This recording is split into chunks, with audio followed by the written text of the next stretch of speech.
Welcome back to the Student River Podcast. I am your host, Luke Stokes, a podcast that is completely devoted to helping you grow your kids' activity center. Today, I want to talk about something kind of basic, honestly, and I really even shouldn't have to do a podcast episode on this. This is one of those things that's really kind of fundamental, and yet I see so many businesses, brands, blowing it big time, just dropping the ball here. So we're going to slow it down. We're going to start over with some of the basics here.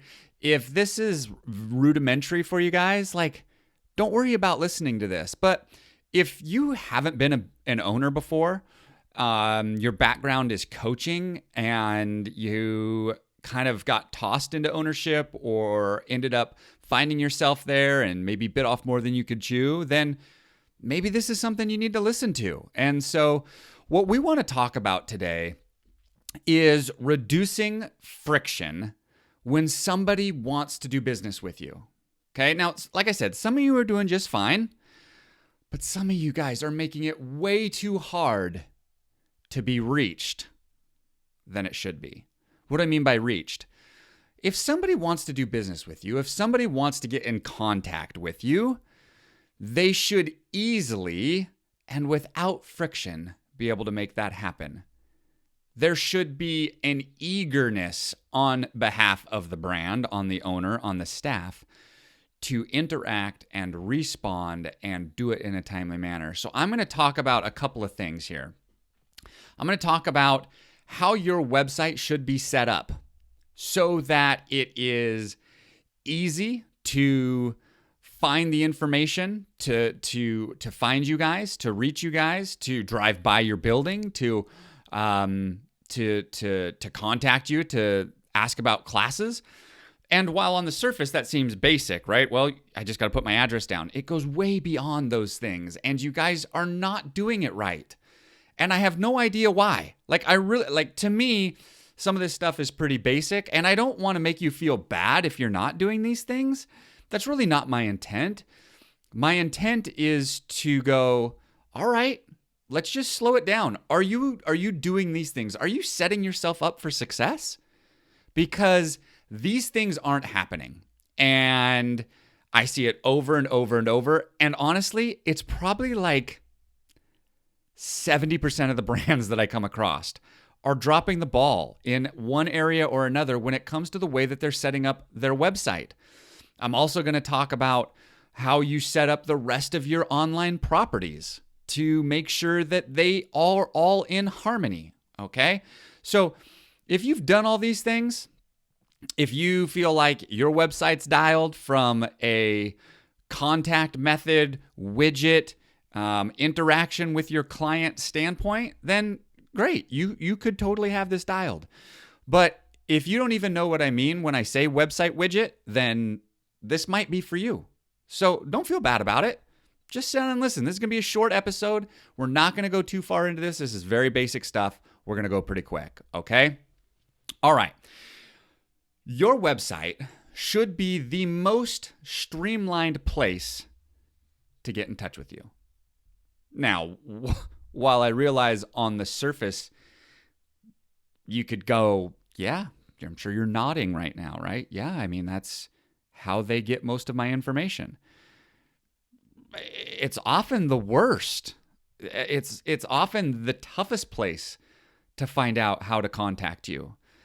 And while I can even hear some of you saying, well, if they want to do business with me, they'll find a way to get in touch with you. They'll find a way to get in touch with me. Really? That's the way you want to approach this? That's the first impression that you want? Is for them to be struggling to reach you and for you to be going, well, if you really want to do business with me, you'll try. That's not how a business scales. That's not how a business moves forward and endears a community to you. Okay? Where does this start? This whole thing starts with a website built for mobile first. What do I mean by that? You realize that the vast majority, and by the way, it's like into the 80th percentile of people that are viewing your site are doing it on this, a phone. They're doing it on the thing that's in their pocket. Now, I don't know about you, but that's not a huge screen. And this is the big screen version. That's not a huge screen to be able to consume information on. And so you need to build your website. You need to make sure that your website functions with a mobile-first mentality. So what that means is that doesn't mean you have to have two sites. Some people will pitch you that you have to have two sites. You have to have a regular website and then you have to have a mobile website. I don't believe that's true. I believe that that is one way that you can do it, but unless you have a dedicated web dev that can help you navigate that, now you're trying to maintain two websites. So I don't think that you need a dedicated mobile site. The other thing that I see people do backwards is they go, well, my website is mobile responsive, which is a great step in the right direction. And if you don't know what mobile responsive is, it is the ability for your website to interpret what screen size and resolution the visitor is viewing the website on, and then reorganize the content and the website to optimize the experience for that screen size. Okay, that's what mobile responsiveness is. However, I find that people do this backwards. They design their website for desktop use, meaning the computer screen. They design it all and then they adapt it to mobile, right? Then they say, okay, well, when a screen is this resolution, then we want to rearrange it this way. We want to show it this way. We want to organize it this way. We want to have our menu system look like this. That's you can't do that anymore. You used to be able to do that 5 years ago because only 30% of the people were really viewing your website on their phone, and so you still had a primary audience of computer. That's just not the case anymore.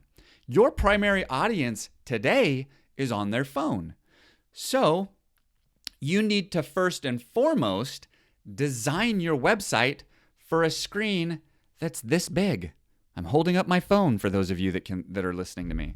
You need to design your website for a screen that's the size of your phone first. That's where you design. That's where you create the experience that you want your user to have, is within the mobile environment. And then adapt out and go, as the screen gets bigger, then we're going to show more content. We're going to arrange it this. We're going to use different images. We're going to change. We're going to do the and you go the other direction. You design for mobile first, and then you transition to a bigger screen. And I see that you guys, and it's not you guys, this is just the environment that we live in as far as websites go. You're doing it backwards. So design for mobile first. Now, what are some of those things? And let me pause real quick here for a second, because if your website's not responsive at all, that wasn't a conversation that you had with your designer, with your web dev, or your site's older than 5 years old, chances are is it's not mobile friendly. It's not responsive. Like, and you can test this yourself. Go to your website on your phone, and does it rearrange the content? Does it look different on your phone than it does when you view it on your computer? If it does, if it's all rearranged in a different way, it's still the same content, still the same images, but it's rearranged differently, then you at least have that going for you. But if you don't, then honestly, you need to get on swapping your website over to something that is responsive and design it with a mobile first mentality. All right. Now, after we have the website designed for mobile use, we have to realize we got to enter the conversation going on in mom's head, and we have to realize what information is mom looking for when she's on her phone looking at your website. And specifically as it relates to contact information, what do we want to make sure that they see first and foremost? Okay. So in this case, we're going to talk about the header. Okay, we're going to talk about the header, we're going to talk about the contact us page, we're going to talk about the footer, and then we're going to talk about widgets. Okay, we're going to go pretty quick. This isn't deep stuff, but this is basic stuff that you need to, if you're not doing, that you need to do. Okay, so header. You want to make sure that your phone number, right, because that's probably your primary method of communicating with your student families. Your phone number is clear and bold and right at the top. Don't hide it in a cute font. Don't make it blend in. Make it big, make it bold, make it right in the header at the top, and make it click to call. What do I mean by that? That means that when they tap the number on their phone, right? You got a phone, you tap the number. When you tap the number on your phone, it automatically prompts your phone to make that call. Okay, it's very simple. It's a simple piece of code. Click to call. Okay, that needs to be right up top. Additionally, you need to let them know if they can text that number. Okay, and by the way, if you guys aren't using text message yet in your business, you need to adapt there too, because mom's favorite way to communicate with brands is text. She can do it on her own time. She can do it when it's convenient to her, when the kids are getting along, when they're not fighting, when they're down for naps, when everybody's eating lunch. She can do it on her time, and she doesn't have to worry about getting interrupted. If she gets interrupted, she can just put it down. Okay? And this is different than one-way text, one-way communication from your class management system to your audience. That's great. That's a step in the right direction, but I'm talking about two-way text. You can set up your phone system to do this. There are phone systems out there that will allow you to do this that are not that expensive. You can go look at phone systems like Ring Central, Vonage, Grasshopper, and depending on your budget, one of those will fit into your budget. So go check those out and get text message, two-way text message between your primary line, mind you, not a separate phone number, between your primary line that everybody's calling. Allow them to text that number so that they can communicate on their own time. So that needs to be addressed in the header as well. That, hey, you can click to call this, or you can text this number also. So that needs to be in right at the top, bold and clear. And obviously to your contact us page, okay? This should be one of the primary things at the top of your header, is the ability to find out more information than just the initial communication hit, okay? How do they get more information? Because mom might be in the car trying to go, like she's trying to come in for that trial class, and she's going, gosh, I thought it was right here. Where is it? Where am I? You know, so you want the ability to make a quick connection with you, and then one click to get to additional information. All right, let's talk about contact page, okay? Real quickly, right? And I told you this is basic stuff, but I'm not seeing you guys doing it. So maybe it's not as basic as I think it is. I apologize if I certainly don't mean to talk down to you, okay? I realize that we're all at different levels, and we just have things that we don't know, and you don't know what you don't know. So that's why we're doing this episode, to kind of help you out. All right, contact us page. Here's what you want on the contact us page. The phone number listed again, okay? Again, click to call. Everywhere your phone's listed, click to call, meaning they can tap it and they can call it. Why? Because they're on their phone. That's where they're viewing this. A contact form, okay? Like, enter their email address, a subject line, a box for a message, and a submit. I would do this instead of an email address, okay? If you're still putting your email address on your website, while it serves people like me, agencies who are trying to get in touch with the owner well, it doesn't serve you as the business owner well. It ends up getting farmed out, and there's bots out there that can go scrape websites for email addresses, and you end up getting spam. And so even though it goes against what I want, which is access to your email, quit putting your email address on the website. Like, use a contact form, but don't screw it up. I found out, and none of us are immune to this part. I found this out yesterday. Here I am, the guy that's teaching this stuff, and I found out yesterday that the contact form on my CascadeConversion.com website wasn't forwarding on the messages that people were leaving there. And that is super embarrassing. The nice thing is it still archived all the messages, so I could go in and look and find them. and reach back out to those people and apologize. But oh my goodness, it hadn't been working since September. And for those of you watching this on a different timeline, this is almost the end of February. Super embarrassing. That's just bad. So make sure that when you set up a contact form that you test it and that it works. But make sure that it continues to work as websites are updated and as you do different designs and as a platform updates their code, because that's what happened to me is I didn't continue to test it. It used to work. I didn't make any changes. It used to work and it didn't. And I didn't make any change to the page, but through the process of my website host changing some things, it broke some of the code. I don't know how it happened, but it did. And embarrassingly, I found out. So make sure that it works. Continue to test it. All right. An address. Duh. Put an address to your location.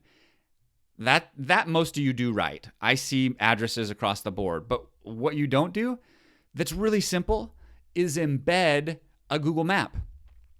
Right? You can, I don't know if you know this, but you can go to Google Maps, you can type in your address, and there's a link in Google Maps to embed that map into a website.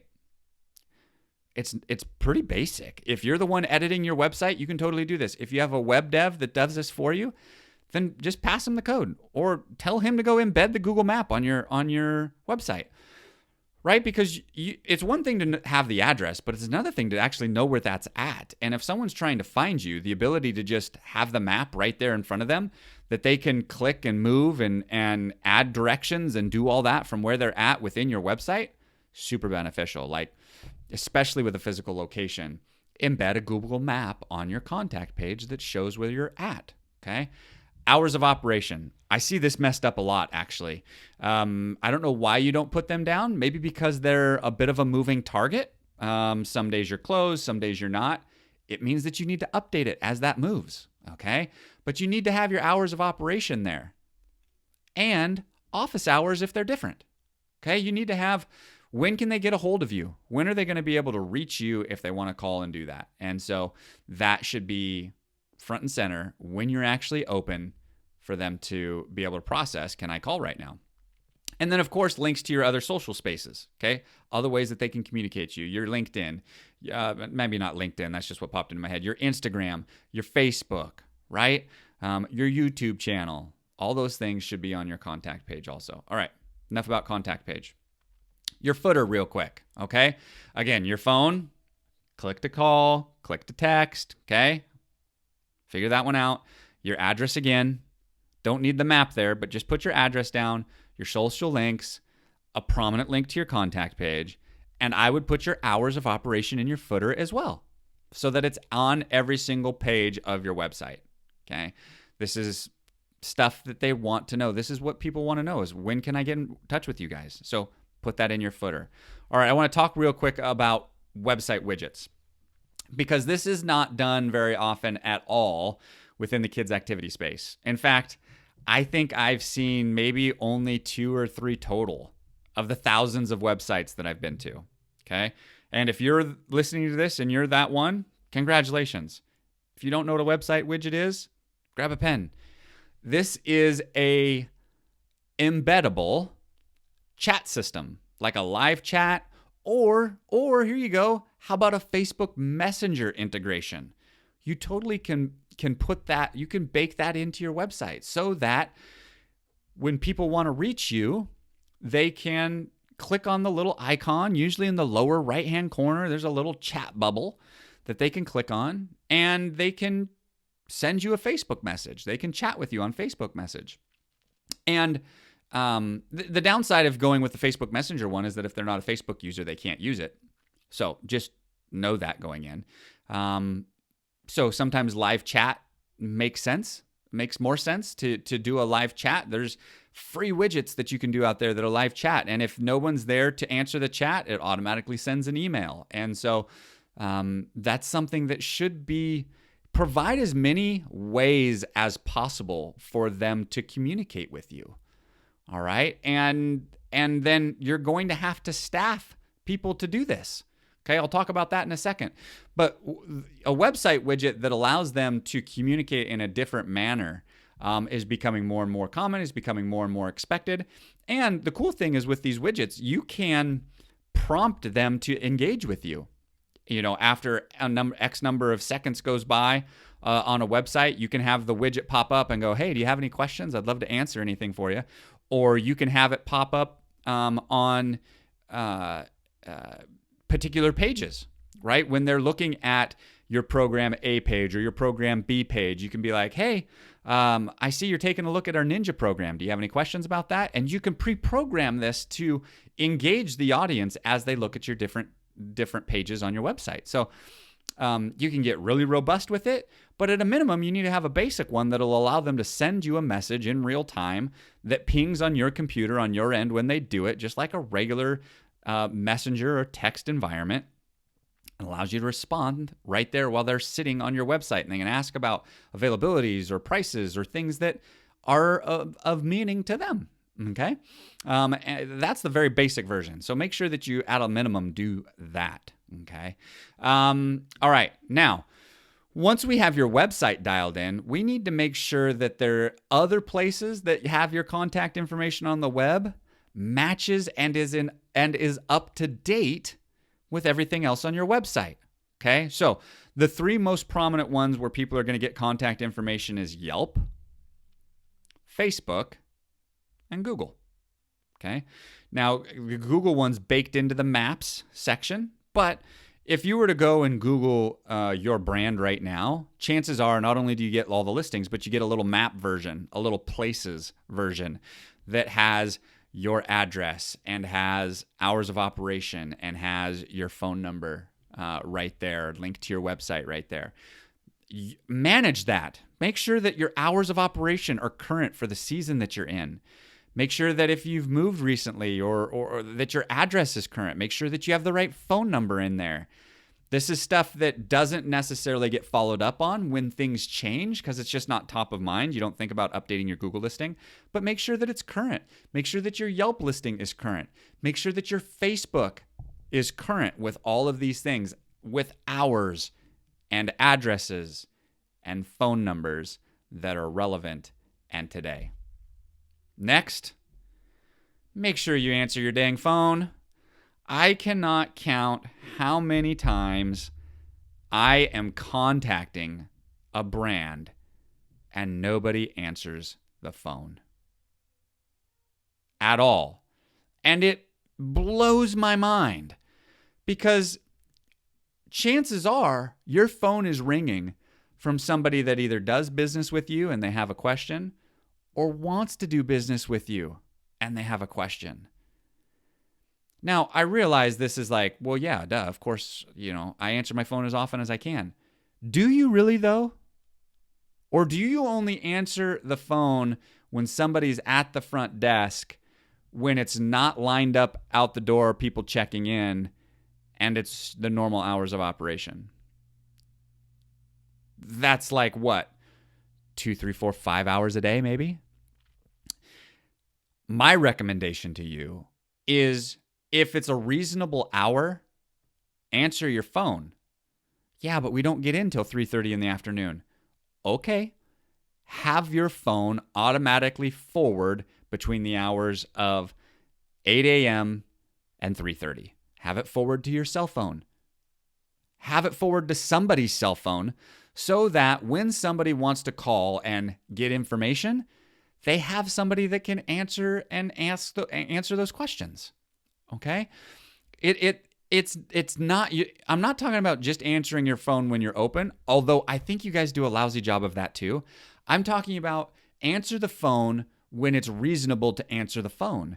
And you can do this by using call forwarding. Even if you have an old archaic phone system from the local phone company, and yes, that's an archaic phone system if you're still paying your local phone company to do that, you can still have them forward that. My recommendation would be to get a VoIP, a VoIP, voice over IP phone that's run through your internet connection instead of your local hardline, so that you have more control over when the phone is turned on and what happens when the phone is turned off and where does that phone get forwarded to in those hours when we're not quote unquote open, and what's my different voicemail options. And, speaking of voicemail, keep them current. I call brands all the time, and it's an update about last season's closure because of the weather. It's ridiculous. It really shows that you're out of touch. And so make sure that you update those. And a VoIP system allows you to create temporary greetings and keep that stuff updated very, very simply. So keep your voicemail updated. Call your voicemails back. You should be checking your voicemail 3 to 4 times a day. First thing in the morning, midday, afternoon, before you close. And you should be checking it and calling all of those people back that day, right away, because they wanted information from you. And if you don't give it to them, guess what? They're going to go to your competitor or somebody that will give it to them. And so call your voicemails back. I'm not like, I almost am baffled that I'm having to say that. And yet I know that you guys don't. I know that you don't, because we deal with a lot of the student families as we schedule things for you guys. We're a scheduling service. And as we schedule things for you guys, we get people that reach back out to us and say, hey, I've left messages for these guys a couple times and they've never gotten back. Can you help me? It's bizarre. Answer your voicemails, because I know sometimes you're just not going to be able to get to the phone. Like, I get that. You're either going to be on the phone and somebody else calls in and you don't have it set up to ring another phone. Happens sometimes, and it's going to go to voicemail. But as soon as that goes to voicemail, someone needs to be, as soon as you're off the phone, you'd be picking that up, calling that voicemail back.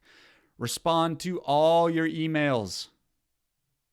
Reply to all Facebook messages, all Facebook post comments. Respond to all reviews. You got to respond and do it in a timely manner.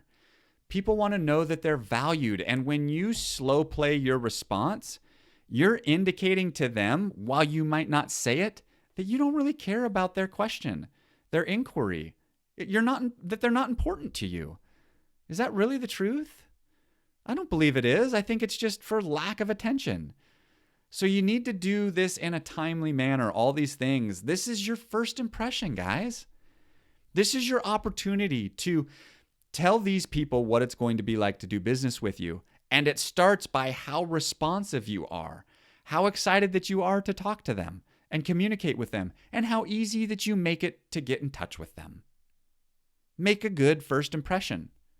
Now, I can hear you say, but how am I supposed to staff for a live chat that's always on my website?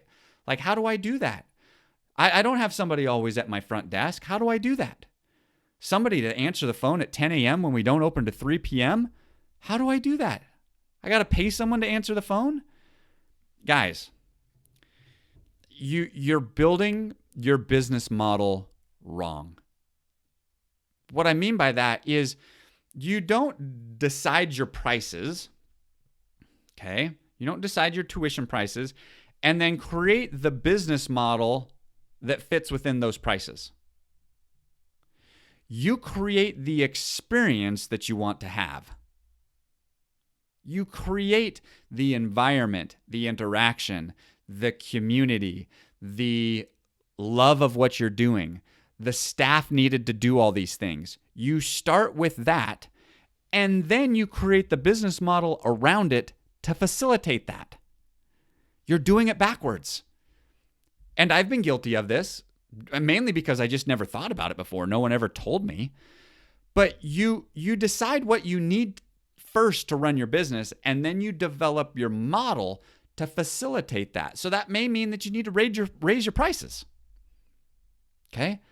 Most of you are charging too little for your classes anyways, and you're afraid to do so because across town is $10 cheaper. And man, if I go up to $20 more, no one's going to come to you. Well, they will if the experience is better. They will if they feel like they're valued more, if they enjoy the culture of your environment, and you do that with quality people that love on your families. Staff for it. Put people in positions to win. And maybe that means that you take more hours yourself, owner. I don't know. And maybe that's not the case. Maybe you're already grinding. If that's the case, you're probably also coaching and you're trying to run the business and you're just doing too much. And that's also a big no-no. I've talked about that in previous episodes when I think the episode was called You're in the Way. You're trying to do too much. You're the bottleneck. Okay? So decide how it is that you want your business to operate and then figure out what type of business model. And I use business model kind of generically. The business model is already figured out. But determine what kind of pricing structure and what kind of things you need to build into your pricing model. Maybe that's a better way to put it, not business model, but pricing model, to be able to facilitate what it is that you're wanting to create. Okay? You can do this, but you got to do it in the right way. If you drop the ball before you ever get a chance to make that impression, you lose.